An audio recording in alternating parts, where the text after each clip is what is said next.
there is one word that the media and the governors and our leaders keep using, and that is the word essential. Yes. They have ordained that some people are essential and some are not. Some Yes. jobs are essential, some businesses are essential, Yeah. and some are not. And some activities are more essential than others. Would you mind please defining the word essential Absolutely. for Yeah. us? So the word essential comes from a Latin word, esse, essentia, and then that in turn comes from the Latin word esse, which I think in Romanian is the same form, to be. It means to be. And so something is essential when it pertains to the causes of the existence of a thing. That's really what you mean when you talk about essential. Causing what the thing is in some way, causing the existence of a thing.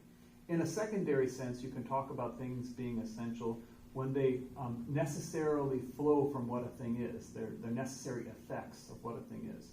So that's the idea of essential. They pertain to the causes of the esse, the being of the thing. That's the idea of essential. So look at man and say to yourself, okay, what is it that we're looking for? What really is essential for man? We ask what man is. Man is a composite of soul and body. And therefore there are goods necessary for man on the part of his body and goods necessary for man on the part of his soul. And those goods are essential if they're necessary for the very being or the well-being of man's body or soul. Okay, that's how you would kind of come to approach this question.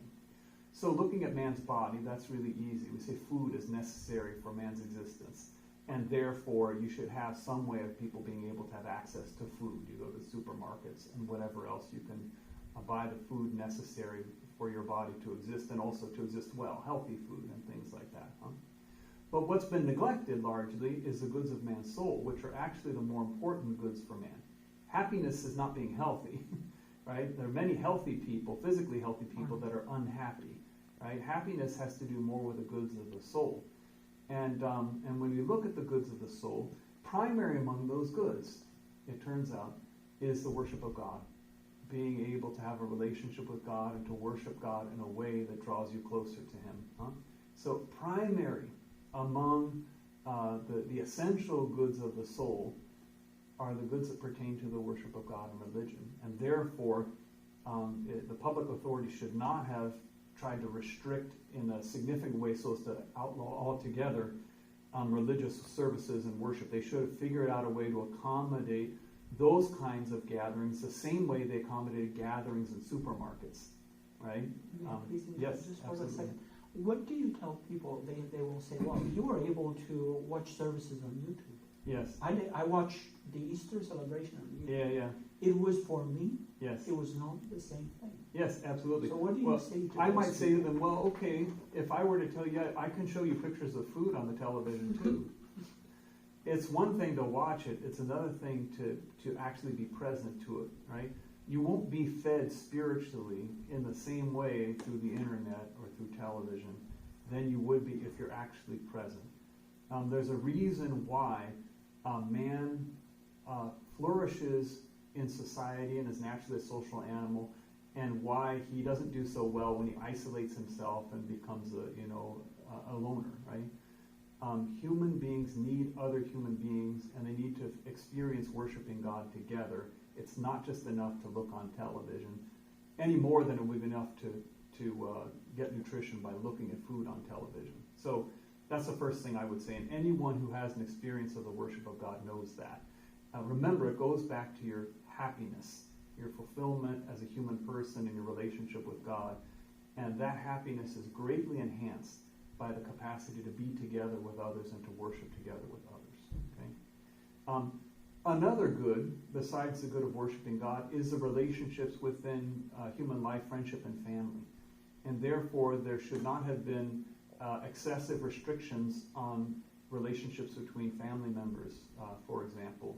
And I have a little text I brought to read because I thought it was a really good commentary on this. We've been told for months that if we don't follow self-isolation rules, we're putting lives at risk. It wasn't about us, we were told. Maybe we felt confident that we'd be okay if we got the virus, but that didn't matter.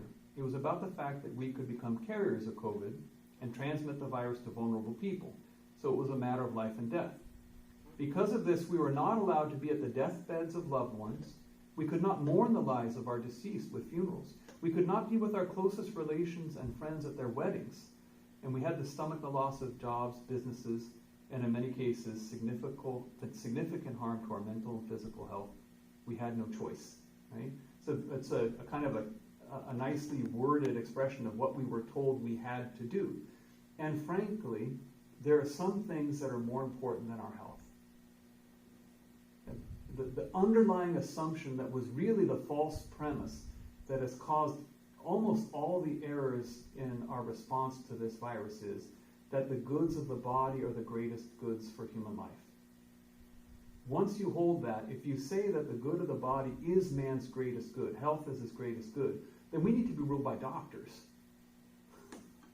But we don't elect doctors to rule us because we understand that some things are more important than health. Some things are worth even risking your life for, right?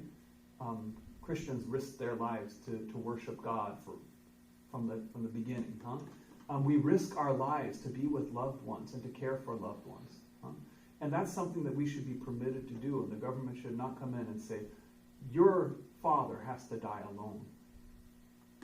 That's a horrible thing. It is. It's a horrible thing. This happened to touch my own family. My brother's wife, her father had a stroke a few weeks ago, and he died. And he was in the hospital for a week, and he did not have COVID. But because some people in the hospital had COVID, his own family were forbidden to be with him, and he died alone. For an entire week he was there, and not a single member of his family could be with him. Right? And what a terrible thing to do to someone.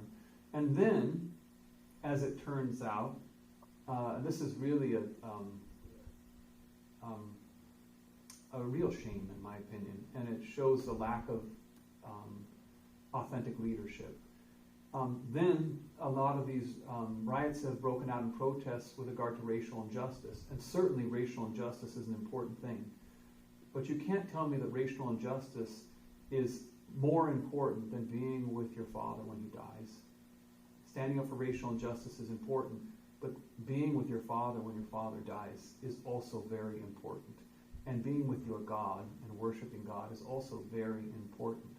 And so this idea that for whatever reason there are select things that if they are approved by whoever it is in charge, you're able to do without restriction, and other things which are clearly at least as important for human happiness, if not more. That shows a lack of leadership, a lack of prudence on the part of those who are governing at this time. So I think that's something that is kind of revealed. The people in authority don't think this is as deadly as they've presented it to be in their arguments by which they prevented us from worshiping God together and being with our loved ones at their funerals, at their weddings, and so forth. So